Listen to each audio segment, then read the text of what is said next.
I wanted to talk to you about your statement released this afternoon, because earlier today when I contacted your campaign and I asked them if there was any way the campaign felt the need to add further context, add further distance between yourself and the statements of Reverend Wright, the one-word answer I received was no.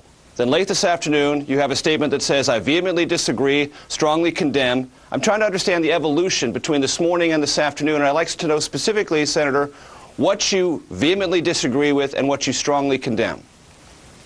When I saw these statements, many of which I had heard for the first time, then I thought it was important to make a very clear and unequivocal statement. None of these statements were ones that I had heard myself personally in the pews. Did I ever hear him make remarks that could be considered controversial while I sat in the church? Yes.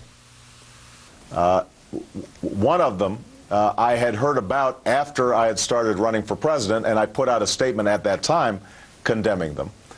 Did I know him to be an occasionally fierce critic of American domestic and foreign policy? Of course.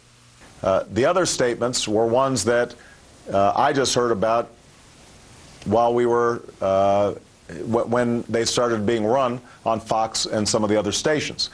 Did I strongly disagree with many of his political views? Absolutely. And so they weren't things that I was familiar with. But the remarks that have caused this recent firestorm weren't simply controversial. They weren't simply a religious leader's efforts to speak out against perceived injustice. Instead, they expressed a profoundly distorted view of this country. Once I saw them, I had to be very clear about the fact that these are not statements that I'm comfortable with. I reject them completely.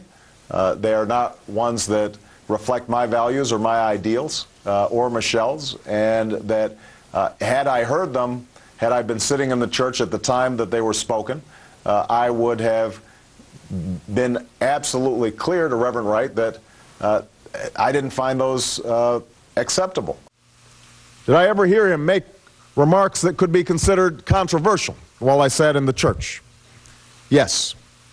And if I had thought that that was the tenor or tone on an ongoing basis of his sermons, then yes, I don't think that it would have been reflective of my values or my faith experience. So quick yes or no, if you'd heard them in person, you would have quit? If I had heard them repeated, I would have quit. And then wants us to sing God Bless America. No, no, no. Not God Bless America. God Damn America. That's in